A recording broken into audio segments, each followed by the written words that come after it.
Good day, everyone. Thank you for joining our conference. I'm Gayane Varoujan. So me and my group mates, as well as friends, Arpi, Syuzanna, and Varoujan are going to talk about family trust issues, and more specifically, the teenager and parent relationships.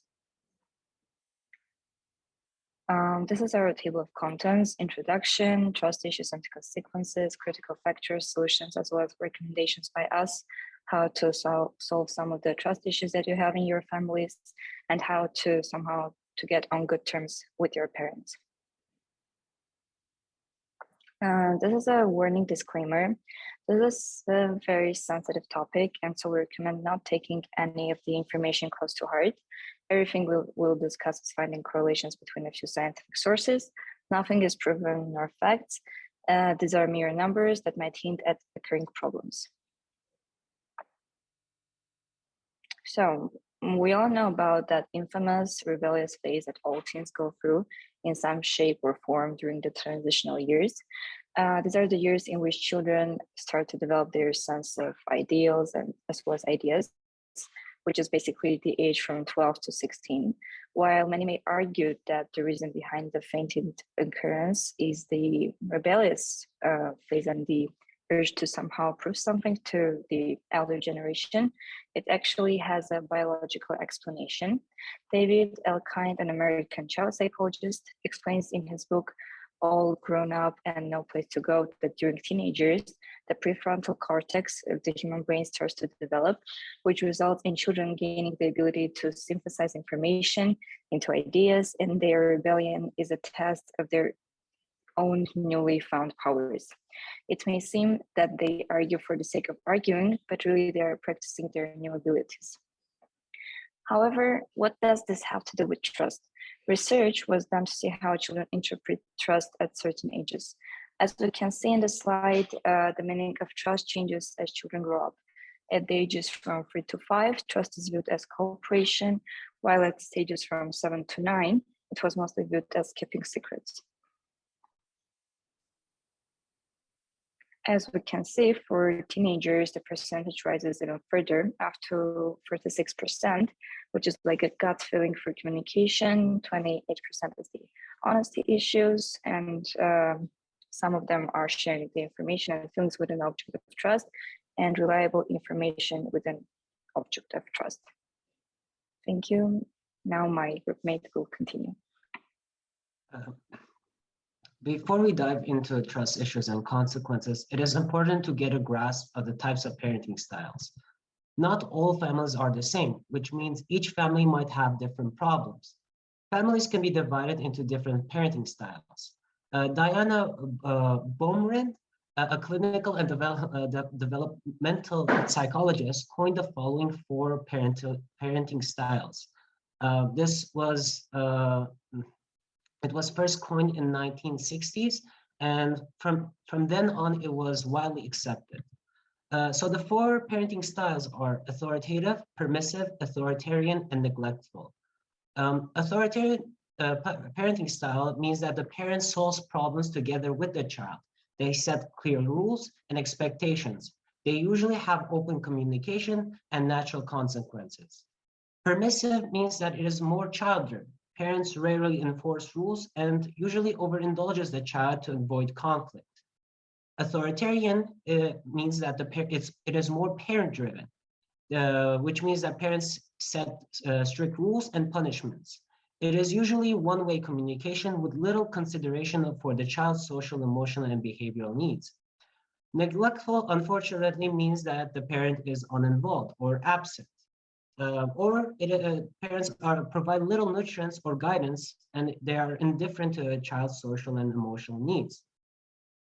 Permissive parenting style means that the parent overly trusts their children, or they do not trust themselves to take the initiative. Authoritarian parenting style means that they don't trust their children and will act on their own rules.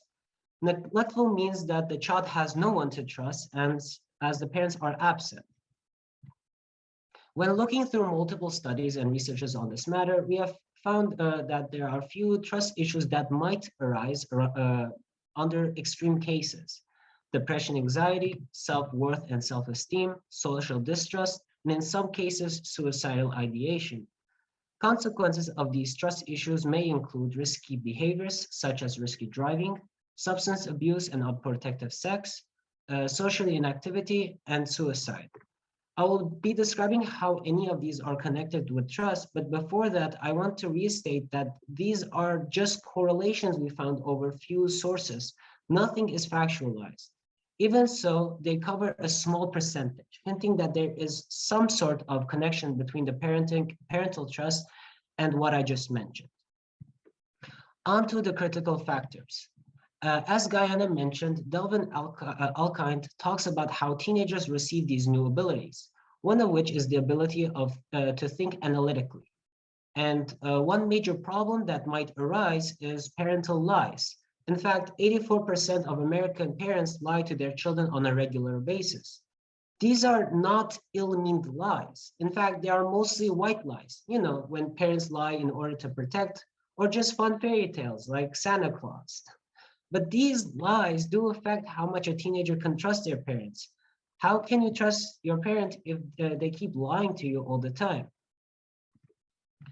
Next slide, please. From the previous slide that Gayane showed, we see, oh no, can you go back? From the previous slide that Gayane showed, we can see that in fact, the way teenagers perceive trust has something to do with honesty, 28%. Next slide. Other critical factors are negotiation of unsupervised time and monitoring. Monitoring has two sides. It actually prevents a lot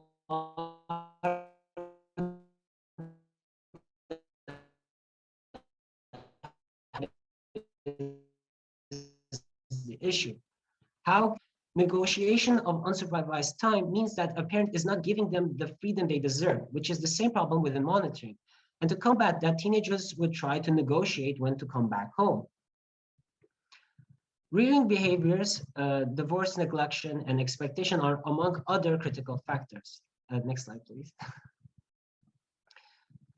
Certain negative rearing behaviors might affect the way a teenager perceives themselves or others. This might affect the way they trust others. However, in most cases, rearing behaviors are tied to the positive side, such as emotional warmth, that strengthens their self-esteem. And what I mean by rearing behaviors is just normal parenting behaviors. But in this case, the scientific sources we found, it mentions that it is more of subconscious behaviors. Yes, behaviors you don't really think about, but you just do. Divorce is another issue. However, the consequences are more severe. Losing someone means that their trust has been broken, which might lead to depression and anxiety. And lastly, to trust someone often is tied to expectations, and that is also included within families. Within extreme cases, does that lead to suicide ideation? Japan is known to have one of the stricter family environments, and some research shows that it might have an effect in the suicide rates. And that will be all. Arpi will continue. Thank you very much.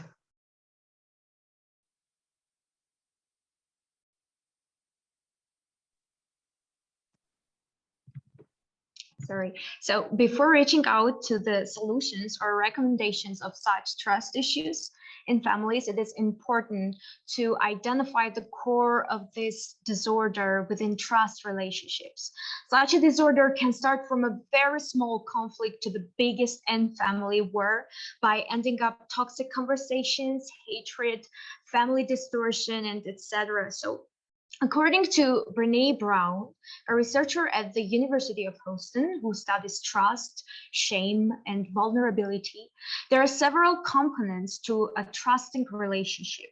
She developed an acronym, BRAVING, which stands for boundaries, reliability, accountability, the bold, integrity, non-judgment, and generosity. So understanding these are components of trust and how they work and can help us really understand how we do or don't trust others or ourselves.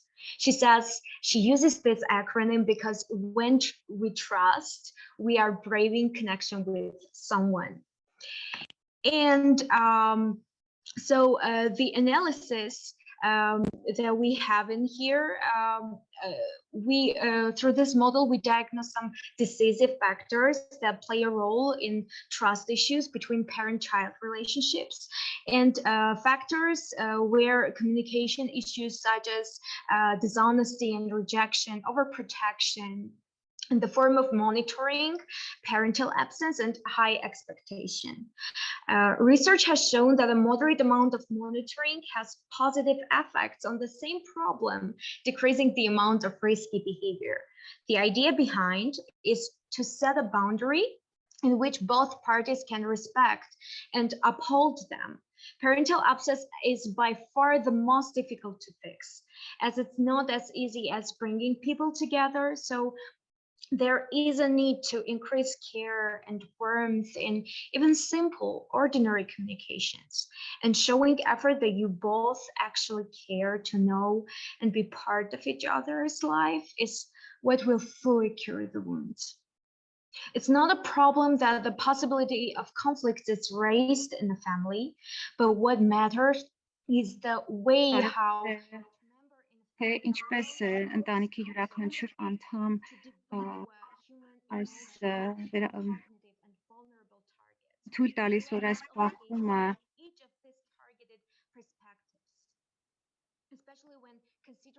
հատկապես երբ հաշվի ենք առնում ծնող երեխա հարաբերությունները, կոնֆլիկտի այս երեք չափումները շատ երևում են,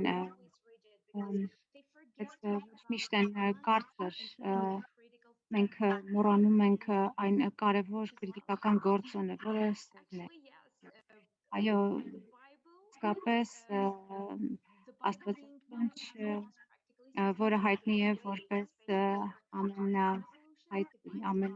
ամենահաջող պորտալ, հատկապես կոնֆլիկտների լուծման հարցում, ասում է, որ սերը դա բարություն է, բարի է, որ սերը հպարտ չէ, որ սիրողը հեշտ չի զայրանում,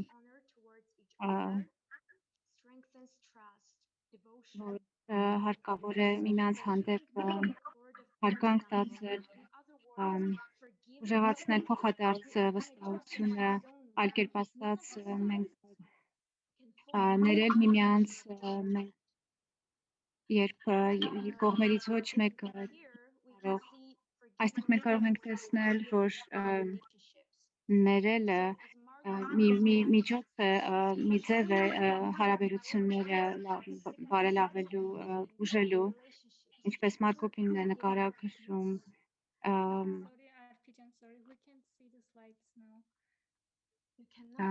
ներողություն, Արփիջան, մենք չենք կարող, մենք սլայդները չենք տեսնում այս պահին։ Ահա, հիմա տեսնում ենք։ Մարկոպինն ասում է, նկարագրում է, որ ներելը դա միջոց է ուժելու հարաբերություն, եւ որ մենք նաեւ գիտենք, որ ներելով and the daily practice of gratitude as a key factor of achieving maximized trust. So we can see that the broad but thorough definition of love culminates in a persistent trust, which cannot cease if love exists. And Syuzanna will continue. Thank you, Arpi-chan, for your very insightful comments. And we have analyzed the points of view from teens and parents' perspective, and I'm going to come up with recommendations. So let's start. Firstly, understanding how important it is the perception of the parenting in the eyes of a teenager. In the next slide, you can see the parenting taboos that demotivate and decrease trust among teenagers. Because from the teenagers, words have impacted the child's well-being dramatically. And that is why parents should mind their word choices and expressions to manifest a healthy upbringing. For example, there are some childhood traumas related to the words that parents used to tell us, used to be told. And in order to satisfy a child's curiosity, they should actually devote some time to learn and answer their questions. don't compare them with other kids, and don't put unrealistic expectations on their shoulders. The fact, so on the next slide, we can see the word that we should not tell ever again to our children, or not even to our children, but to the people around us, because they decrease trust and they demotivate others. The fact that each person is an individual should be the cornerstone of this practice. So we should be more kind, more understanding, and open to listening to ideas. All right, so this is what should not be done, and let's see what should be done instead. Here you see that parents are recommended to replace their expressions with the ones seen above to show what they actually care. They trust and respect their children's choices.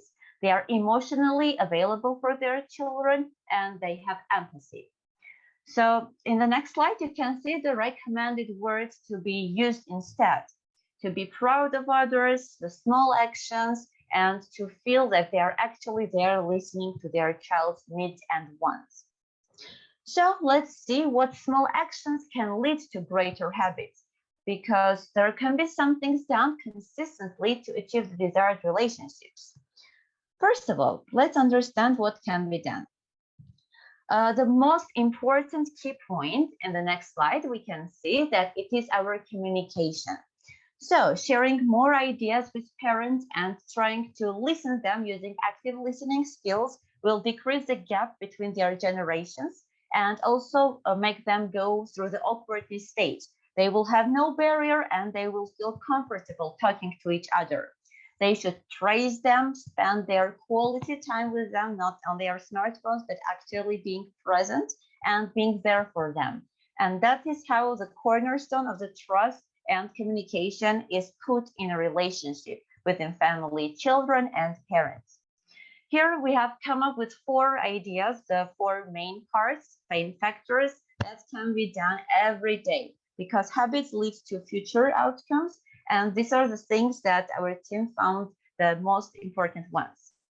So, first of all, we should spend more time with our loved ones, with our family members, and cooperate in different domestic chores. This is how our parents will see that we are responsible, will see us as we are, and will not assume unrealistically about us. Next, it is sharing ideas with parents and trying to make them understand that we also have our points. And this practice becomes habit. Parents will start considering young people's ideas. Finally, constantly phoning home and telling our parents about our whereabouts, the day, of the schedule will make parents feel safer and we will earn more trust. And finally, from the parent's perspective, showing up for us, for teenagers, and use active listening skills will make the other side heard. And it increases emotional intelligence. Using body language like hugs will demonstrate empathy. All those actions will finally lead to more stable, trustworthy, and mutually healthy communication. All right, so next we can see that teenagers are tough for both the parent and for the teen. And teens often build a wall of silence with their parents. And the line, "I'm just here for you if you want me to talk," doesn't always work. So a recent study with the teen coaching shows different approaches to building and maintaining trust.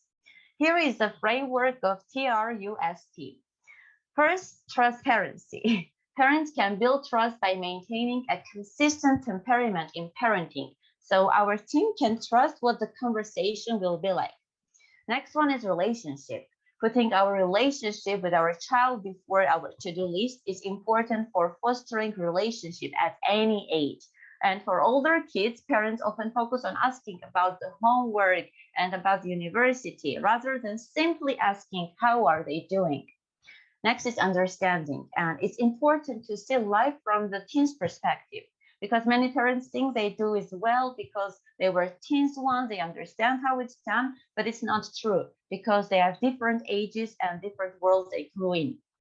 Next is shared success, because many parents approach parenting from I perspective. I needed to do this, I needed to do that, and changing I from we need to have the house clean. So what can we do together? Will lead to cooperation and a greater outcome.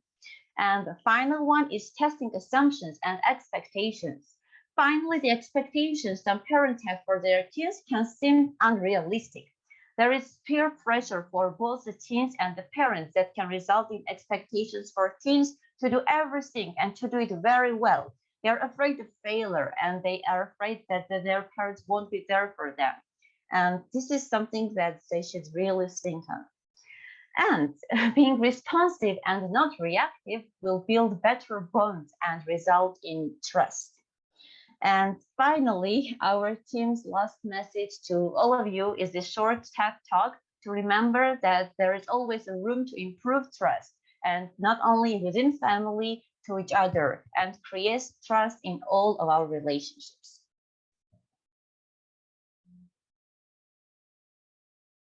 Whether you're a parent or not, you're someone's child. So I challenge you today to take a step outside of your comfort zone and express more love or praise than you've ever done before to your child, your parent or grandparent, your partner, or yourself. Whoever you target will have an inner child who needs this, just like my Nana.